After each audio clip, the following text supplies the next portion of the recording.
Greetings, everybody. This is Gaia Earth Goddess. I'm back with another video, and I haven't been on here in a while, but I've just been thinking about this lately. Like, I think about a lot of things. I think my bendy is a little crooked. I'm trying to pull it over. But I've been thinking about a lot of things, and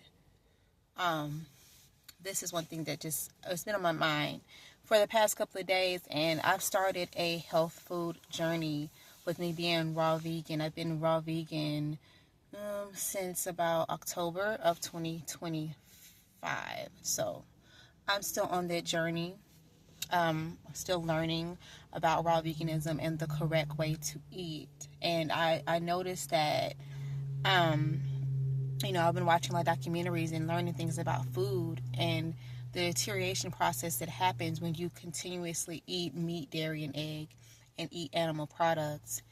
And the one thing I've been hearing my whole life, and that I hear from people till like right now, is people say eat in moderation, eat in moderation, eat in moderation. You can eat this in moderation.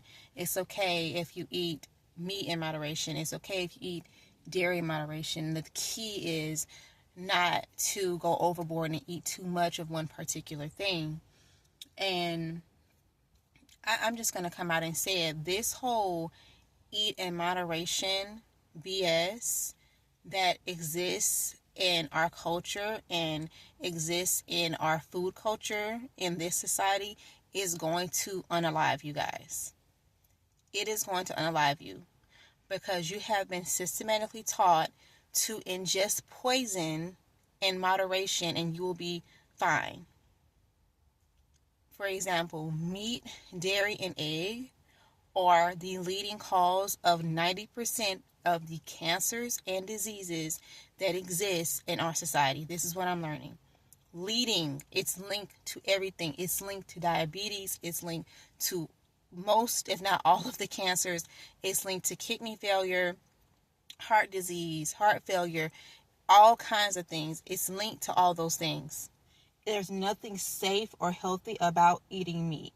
Meat and dairy are poisons. Excuse me, I had to scratch my eye.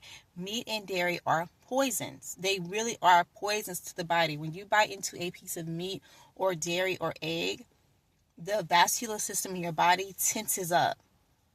Your body braces yourself for when you're about to swallow this particular unknown foreign substance that's not supposed to be in your body.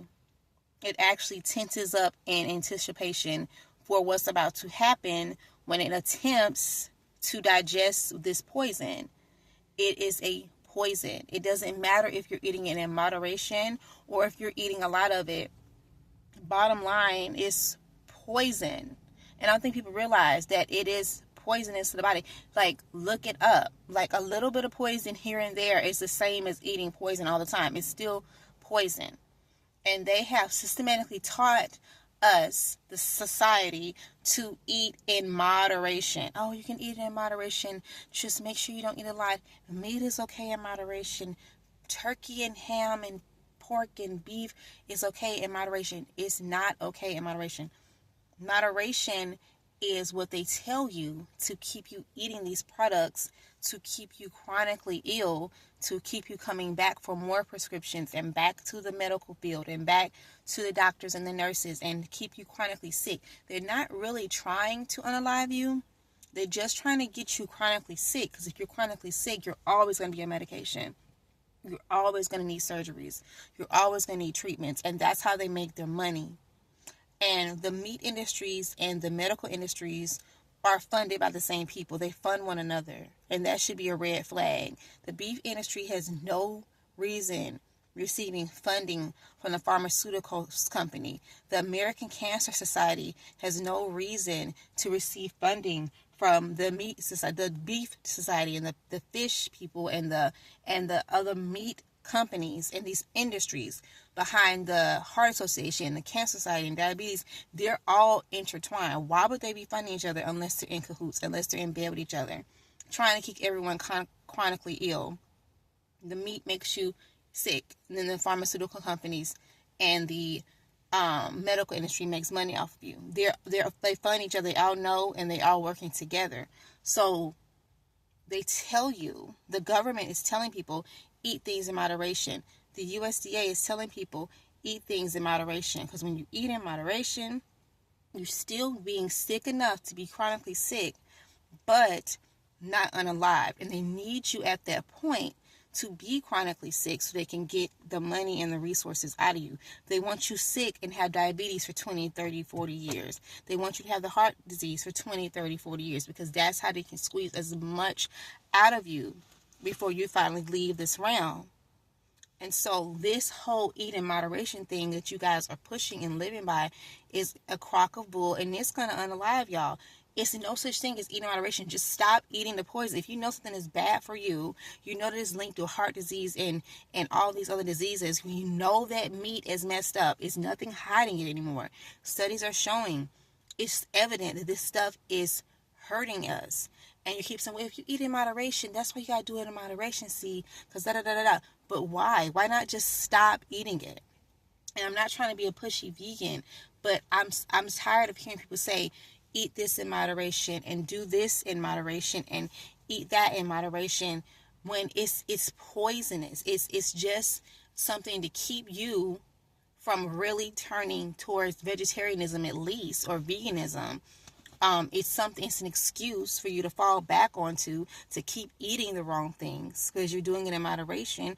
And over time, it keeps you funding these meat and medical industries your whole life. So they teach you when you're young, eat in moderation, do this in moderation. You can have junk food and cake in moderation, but why? Why even eat it all if we know that it's messing up our bodies and we know that it's poison? Like, what are you guys living by? Like, how is this okay? Like, how is this okay? That doesn't make any sense. And then on top of that, people don't realize that the human body, the person, like a child or a person eating the standard American diet, just standard American diet, according to, I know they don't call it the food pyramid anymore, but for all the 90s kids out there, the food pyramid, if you're eating by that and portion your meals by what the USDA is telling you, just standard American diet, the average human body only lasts 5 years before it starts to deteriorate eating that diet, eating that much meat and dairy and egg. I work in early childhood education. Do you know how much milk is regulated for children between the ages of 6 weeks and 5 years old? Following this guideline by the USDA, tons of cow's milk, too much cow's milk. Eating that diet and following those guidelines, just eating like a regular American on a daily basis with the meat and dairy products, your body only lasts 5 years before it starts to show signs of deterioration. Meaning, by the time you're 5 years old, your vascular system is already getting saturated fat, microscopic amounts of saturated fat along the linings of the vascular system from so much meat and dairy and egg. Even if you're eating, even if you're eating in moderation. That means people don't realize the saturated fat in your vascular system is the beginning sign, that first little domino that later leads to diabetes, later leads to heart disease and kidney failure and kidney disease and congestive heart failure. That is the very beginning of it. And the average American is showing signs of that at age 5, meaning your body only lasted 5 years before the slow deterioration of your body started. It only lasted 5 years before the deterioration started from eating the meat, dairy, and egg. You have to look at it that way, because the saturated fat is only coming from meat, dairy, and egg. That is a slow deterioration from eating meat, dairy, and egg. Your body only lasted 5 years before it started. This shows that no one is supposed to be eating this stuff. You can't even go 5 years without it having some kind of negative effect on you. On a microscopic level, yes, but a negative effect. We have 5-year-olds walking right now with saturated fat in their veins and vascular system. Pediatricians not saying nothing about it because they can't see it. But when they do autopsies on children who have lost their lives and things like that, they can see it in their veins on 5 and 6-year-olds. And these are children that eat typical American diet. So it's like this moderation thing is hurting us. It's not healthy. Like, eating poison and meat in moderation is not helping anyone. It's only helping them. And they have tricked you into thinking that eating in moderation is the right thing. You see that everywhere. they're basically saying eat a little bit of poison here and there and you'll be fine. That is what eating in moderation is doing. And if you keep at this mindset and don't break away from it, you are going to be very, very sick very, very soon. You're sitting at the doctor's table wondering why you have this and this and this. Because you've been eating in moderation. I eat this, but it's in moderation. I really don't eat a lot of cake and ice cream unless there's really a birthday party. Just don't eat it. Like, if you know it's bad for you, Susie, don't eat it. Like, people kill me with that. But I just want to come on here and talk about that because people are so lost in the sauce about it. Like, stop eating poison. Just cut it out. You don't have to be raw vegan like me, but make some kind of attempt to stop. You can't be part of the madness any longer. There's too much information out here. People know too many things. But I just came on here to talk to y'all about that because it just irks me. And I'll talk to you guys later. All right. Bye-bye.